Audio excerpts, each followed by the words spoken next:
Terus dia ngecek kan bahasanya ini apa. Kok pada saat dia ngecek, dia pegang, itu warnanya merah, Beb. Jadi cairan merah, udah gitu baunya amis, kayak darah.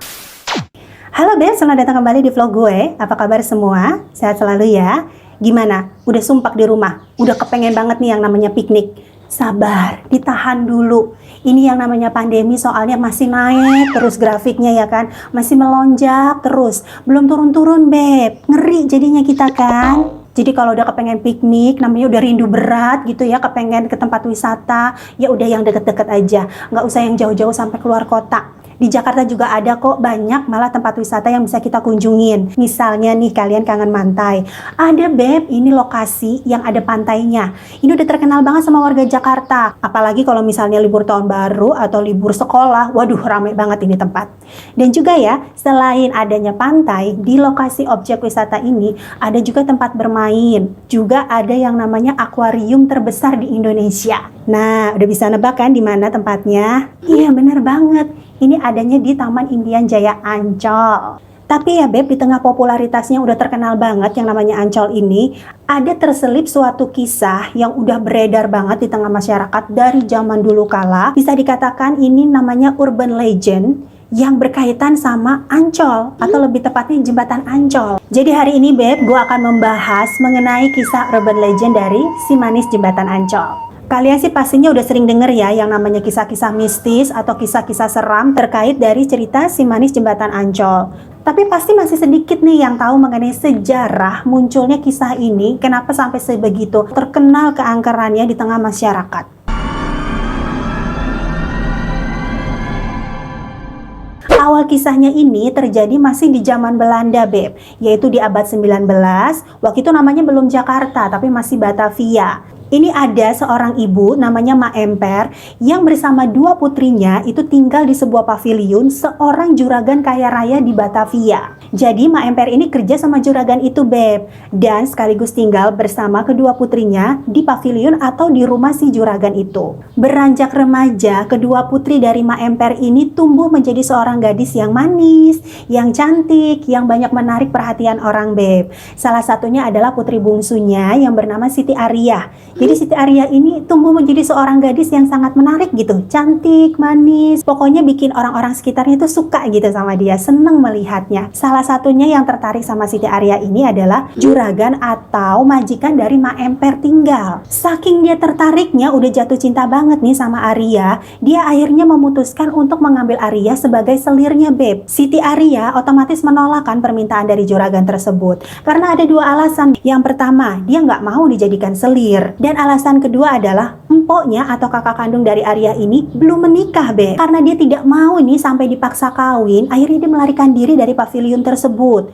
Dia melarikan dirinya juga nggak tahu mau kemana. Pokoknya yang penting dia bisa keluar dulu dari rumah itu supaya nggak jadi dipaksa kawin sama si juragan. Nah di tengah pelariannya ini Beb, Aria yang lagi kebingungan nggak tahu entah kemana sambil nangis gitu ya ketakutan. Dia ini tiba-tiba ketemu sama juragan lainnya, seorang laki-laki kaya raya yang saat itu tinggal di daerah Bintang Mas. Bintang Mas ini nama daerah Ancol waktu zaman dulu ya, waktu zaman Belanda itu Beb. Nah lelaki kaya ini itu pergi bersama dua centengnya Beb, yang potongannya tuh nyeremin gitu, kayak jagoan-jagoan atau jawara-jawara Betawi zaman dulu. Jadi yang modelnya sterak-sterak, terus yang kumisnya sampai dilinting-linting gitu, kan nyeremin ya. Nah ini diketahui juga nih Beb, ternyata si lelaki kaya itu namanya Owi Tambasia. Dia ini hobinya atau kegemarannya adalah mengkoleksi perempuan-perempuan muda untuk bisa dijadikan gundiknya. Nah si lelaki kaya ini atau juragan ini kok begitu ngelihat Aria, dia langsung suka Beb. Akhirnya dia nyuruh dua centengnya ini buat nguber dia. Langsung diuber kan ya nih Siti Aria sama dua centengnya si Owi Tambasia ini Beb. Kemanapun diuber nih. Akhirnya sampailah si Siti Aria ini di lokasi yang berdekatan dengan Bendungan Dempet atau yang berdekatan dengan Danau Sunter kalau sekarang ini. Dan dikatakan memang daerah itu dari zaman dulu udah angker. Siti Aria ini kan terus melakukan perlawanan ya Beb ya kepada dua centengnya tersebut. Nah karena dia terus melakukan perlawanan, perlawanan, akhirnya dua centeng ini memutuskan untuk membunuh Siti Ariyah dan membuang jenazahnya ini di area persawahan kira-kira 400 meter dekat jembatan Ancol. Berangkat dari kisah tersebut, akhirnya di sekitaran Ancol dan Danau Sunter ini sering dilihat atau disaksikan oleh warga setempat penampakan dari seorang gadis manis, Beb. Dan warga-warga di sana percaya kalau penampakan dari gadis tersebut adalah Siti Ariyah atau dikenal dengan si manis jembatan Ancol. Lalu bagaimana ini kesaksian-kesaksian atau kisah-kisah mistis daripada warga yang telah mengalaminya, Beb? Ini dia.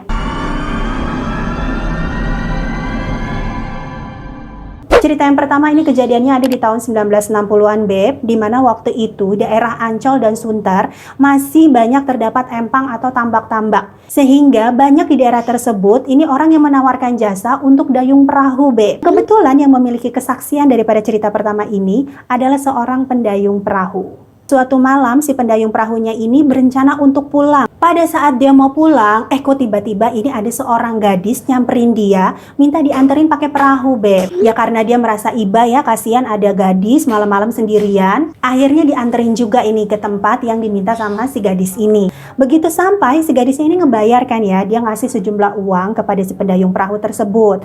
Begitu ngasih uang, udah terus dia jalan nih, jalan ninggalin perahunya itu. Pada saat mau dimasukin uangnya dilihat kan ya, Beb, lah kok tiba-tiba itu uangnya udah langsung berubah jadi beberapa helai daun, Beb. Cerita yang kedua ini datangnya dari Ansori. Dia adalah seorang pemilik kios yang letaknya ada di pintu keluar Ancol, Beb. Ini kejadiannya waktu itu di tahun 1990-an, Beb. Jadi sekitar jam 1 pagi, keadaannya waktu itu pas banget lagi malam Jumat. Udah gitu pas gerimis lagi ya kan. Ansori ini lagi ngejaga kiosnya, sepi gitu. Tiba-tiba dia ngeliat nih ada cewek manis ngelewatin depan kiosnya. Sempet mikir sih ya, nih ngapain cewek jam 1 pagi jalan sendirian? Abis dari mana atau mau kemana sih? Tapi ya udah didiemin aja sama Ansori. Sampai terus si cewek ini kok tiba-tiba balik badan, udah jalan agak jauh, tapi dia berbalik lagi, Beb. Jalan menghampiri kiosnya Ansori. Kayak orang yang mikir gini, gue tuh kayaknya mau beli sesuatu deh, tapi lupa apaan. Balik lagi aja deh. Terus dia balikan ya menghampiri kiosnya si Ansori ini. Nah terus si Ansori ini tuh waktu itu juga nggak mikir apa-apa, Beb. Nggak kebayang ngeri atau was-was takut segala macam. Atau mikir ini cewek beneran atau jadi-jadian atau apa. Enggak. Pokoknya biasa aja deh. Nganggapnya tuh kayak memang pelanggan pada umumnya aja. Kata Ansori waktu itu cewek ini ya dia pakai kemeja kuning sama rok abu-abu. Ansori ini memang ngelihatnya jelas banget, Beb. Orang dia sampai ingat sedetail itu kan. Jadi memang ngelihatnya jelas gitu. Dan berdirinya pun nggak jauh, cuma berjarak kurang lebih 50 cm dari depannya Ansori itu. Nah terus Ansori kayak biasa ya, kayak ke pelanggan yang lainnya, dia nanya dong, Mbak mau beli apa? Nah si Mbak ini bukannya jawab, dia cuman yang kayak senyum gitu ya. Abis senyum apa, Beb? Hilang dong, hilang, nggak tahu kemana itu cewek. Cerita yang ketiga ini datangnya dari seorang tukang ojek bernama Yoto. Jadi waktu itu sekitar jam 5 pagi katanya kejadiannya, Beb. Yoto ini memang sering banget mangkal di pangkalan ojek tuh sampai subuh, sampai pagi gitu. Nah tiba-tiba ini ada cewek nyamperin dia, minta dianterin ke daerah deket jembatan Ancol. Ya masa rezeki ditolak ya kan? Akhirnya ya udah diambil, diangkut dia tuh cewek. Ya udah Neng, naik, saya anterin ke sana. Naik nih cewek. Nah sepanjang perjalanan maksudnya nih niatnya mau mencairkan suasana si Yoto ini. Ngobrol, ngomong ngalor ngidul kesana kesini, tapi nggak ada respon, dicuekin gitu sama nih cewek. Cuman nggak baper nih si Bang Yotonya, cuek aja, tetep gitu dia ngomong. Sampai akhirnya sampai kan di tujuan. Terus dia ngomong nih, Neng udah sampai nih, turun deh. Abis ngomong kayak begitu kok tetap nggak dijawab, tetap dicuekin, sepi-sepi aja. Penasaran kan si Bang Yotonya, nengok dia ke belakang. Pas nengok dong, Beb, itu udah nggak ada orang. Seolah-olah sepanjang perjalanan si Bang Yoto itu cuma naik motor sendirian, Beb. Langsung tanpa basa-basi babi bu si Bang Yotonya tancap gas, ngibrit. Cerita keempat ini datangnya dari seorang pengendara motor bernama Sutiono. Jadi waktu itu kejadiannya di tahun 2016, belum terlalu lama sih ya. Bang Sutiono ini baru pulang, Beb, dari arah Palmerah menuju rumahnya di Muara Baru. Nah waktu itu dia ngelewatin jembatan hitam. Jadi jembatan hitam ini penghubung antara Jalan RE Marta Dinata, kemudian pintu masuk Ancol, serta flyover yang mau ke arah Kemayoran. Jadi letaknya tuh di bawahnya tol Ancol, Beb. Nah, pas jalan di deket-deket daerah situ, tiba-tiba ini Sutiono merasakan kok tangannya basah. Padahal waktu itu nggak habis hujan. Terus dia juga nggak habis kecipratan air dan lain sebagainya. Karena dia merasa penasaran, kepikiran, dia minggirin dulu nih motornya kan. Terus dia ngecek kan basahnya ini apa.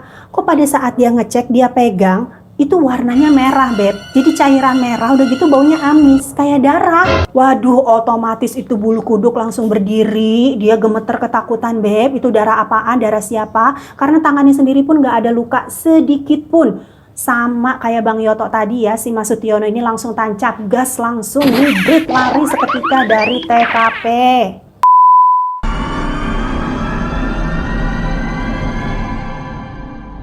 Selain 4 cerita yang barusan gue udah sampein, Beb, ini juga ada kesaksian warga lainnya, yaitu dari seorang pelukis bernama Pak Dirja atau Pak Jaja panggilannya ya. Jadi ini unik nih, Beb, aneh tapi nyata nih. Pak Dirja ini bukan seorang pelukis biasa yang suka melukis seperti pemandangan alam, hewan, binatang, orang, dan lain sebagainya. Dia ini seorang pelukis arwah, Beb. Pak Jaja yang berusia 50 tahun ini memang sejak muda sudah menjalankan profesinya sebagai pelukis. Dan yang sudah sering dia lukis ini merupakan tokoh-tokoh Islam besar yang sudah meninggal ratusan tahun yang lalu, Beb. Katanya Pak Jaja ini bisa melukis karena dia lebih dulu telah melakukan prosesi pemanggilan arwah, Beb. Untuk prosesi pemanggilannya sendiri sih ini susah-susah gampang. Nah, ini tergantung dari siapa yang mau dipanggil. Kalau arwahnya sendiri ini dari leluhur-leluhur yang istilahnya apa ya, dituakan gitu ya, menjadi tokoh dari masyarakat, ini nggak gampang, Beb, karena hanya bisa dipanggil di waktu-waktu khusus, kata Pak Jaja. Nah, kalau yang dipanggilnya ini arwah-arwah yang lain seperti korban meninggal yang lain gitu ya, meninggal karena sakit, karena kecelakaan, atau orang yang baru saja meninggal, itu lebih gampang. Proses daripada melukisnya sendiri ini juga nggak lama. Kalau dibuat hanya dalam bentuk sketsa, itu bisa menyelesaikan waktu kurang lebih 5 menit aja. Namun kalau mau dijadikan utuh sebagai satu lukisan, itu bisa memakan waktu kurang lebih 20 menitan. Nah, kesaksian dari Pak Jaja sendiri adalah, Beb, waktu itu menjelang malam, jadi udah mau mendekati maghrib, pas kebetulan gerimis, ini ada seorang perempuan cantik, perempuan manis, datang menghampiri Pak Jaja. Padahal kan di situ ada pelukis yang lainnya ya, tapi yang disamperin sama cewek ini tuh Pak Jaja. Ya, Pak Jaja akhirnya menuruti ya, namanya juga pelanggan ya, diturutin, oke mau dilukis. Pada saat lukisannya ini setengah jadi, tiba-tiba Pak Jajanya ini pengen ke belakang, pengen ke toilet, dia kebelet, Beb. Pamit dong dia sama cewek ini, Mbak, maaf saya tinggal dulu sebentar boleh ya, soalnya saya pengen ke belakang nih, kebelet udah gak tahan. Ya akhirnya cewek ini mempersilahkan Pak Jaja untuk ke toilet dulu, ditinggalkan. Begitu Pak Jajanya balik lagi, Beb, dari toilet untuk meneruskan lukisannya tersebut, lah kok itu cewek udah gak ada.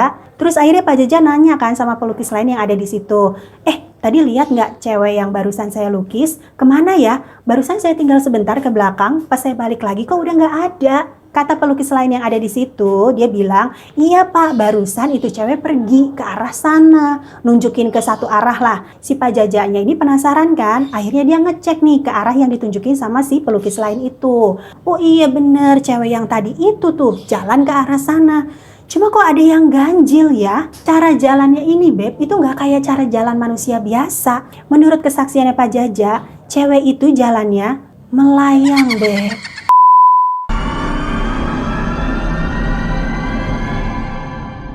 Karena saking terkenalnya keangkeran tempat tersebut, Beb, di Jembatan Ancol ini dan juga sosok daripada si manis tersebut, akhirnya diangkat ke layar lebar untuk difilmkan, Beb. Sempat 2 kali difilmkan, yaitu yang pertama di tahun 1973 dibintangi oleh Leni Marlina. Ini cantik banget nih si ibu waktu itu, Beb. Terus yang kedua, ini difilmkan di tahun 2019 yang diperankan oleh Indah Permatasari. Cantik juga nih, manis, baru nikah kemarin sama Arie Kriting. Selain difilmkan atau diangkat ke layar lebar, ini kisah daripada si manis Jembatan Ancol juga dibuat sinetronnya, Beb, di tahun 1993. Awalnya si manis ini diperankan oleh Diah Permatasari, aduh ini cantik juga ya, seksi orangnya, dan juga oleh Ozi Sahputra yang memerankan sebagai teman hantu gundulnya. Waduh ini sinetronnya booming banget, Beb, tayang lama waktu itu di RCTI. Nah setelah lama diperankan oleh Diah Permatasari, peran dari si manis ini kemudian diperan alihkan oleh Kiki Fatmala. Ini nggak kalah seksinya juga si Kiki Fatmala. Wow, WOW lah pokoknya. Nah, apakah para pemain daripada sinetron Si Manis ini pernah mengalami hal-hal ganjil atau hal-hal mistis selama syuting? Menurut dari Dia Permatasari, dia ini sih nggak pernah, Beb, alhamdulillah. Selama syuting bertahun-tahun itu, alhamdulillah dia nggak pernah mengalami hal-hal ganjil. Kalau kesaksian dari Oji Saputra, dia juga sendiri nggak pernah mengalami, Beb, walaupun sebetulnya dia ini memiliki indera keenam. Malah justru yang pernah mengalami kejadian ganjil adalah pemain yang menggantikan Dia Permatasari, yaitu Kiki Fatmala, Beb. Jadi pernah suatu hari dia kelar syuting, ini kan biasanya sampai pagi katanya kalau syuting ya. Nah waktu itu kelarnya lebih cepet, sekitar jam 12 malam atau jam 1 pagi. Jadi dia happy banget nih, Beb, bisa segera pulang dan kemudian bisa istirahat lebih cepet. Jadi waktu tidurnya lebih banyak. Kebetulan Kiki ini juga dia nggak pakai jadi dia kemana-mana ini ke lokasi syuting pun nyetir sendiri, Beb, bawa mobil sendiri. Nah pas pulang itu dia juga kebetulan sendiri. Cuma pede aja, karena kan tiap hari syuting di situ ya. Selama syuting bertahun-tahun ini lokasinya memang nggak jauh-jauh dari area atau kawasan Kebun Raya Bogor. Kebun Raya Bogor ini kan luas banget ya, Beb ya. Pintu keluarnya itu ada beberapa gitu. Nah ini kalau misalnya nggak biasa ke sana, kadang suka nyasar. Tapi karena Kiki ini syuting setiap hari, ya hampir setiap hari ya di lokasi tersebut, udah apal nih, Beb. Udah kan dia bawa mobil nyetir sendiri untuk keluar dari kebun raya nih mau pulang. Lah kok dia udah lama nyetir, muter, nggak keluar-keluar, nggak nemu-nemu pintu keluar, balik lagi ke situ, kayak seolah-olah tuh kayak dia muter di daerah situ-situ aja gitu, Beb. Nah di tengah kebingungannya tersebut, tiba-tiba Kiki ini melihat sesosok perempuan dari kaca spion depan, itu ada yang duduk di jok belakang, Beb, pakai baju putih. Panik dong, itu siapa? Ya ampun, itu siapa pakai baju putih? Kan dia sendiri yang di dalam mobil. Lagi panik, lagi ketakutan, bingung. Tiba-tiba itu bukannya hilang ya sosok tersebut, pindah dong, duduk di sebelahnya Kiki.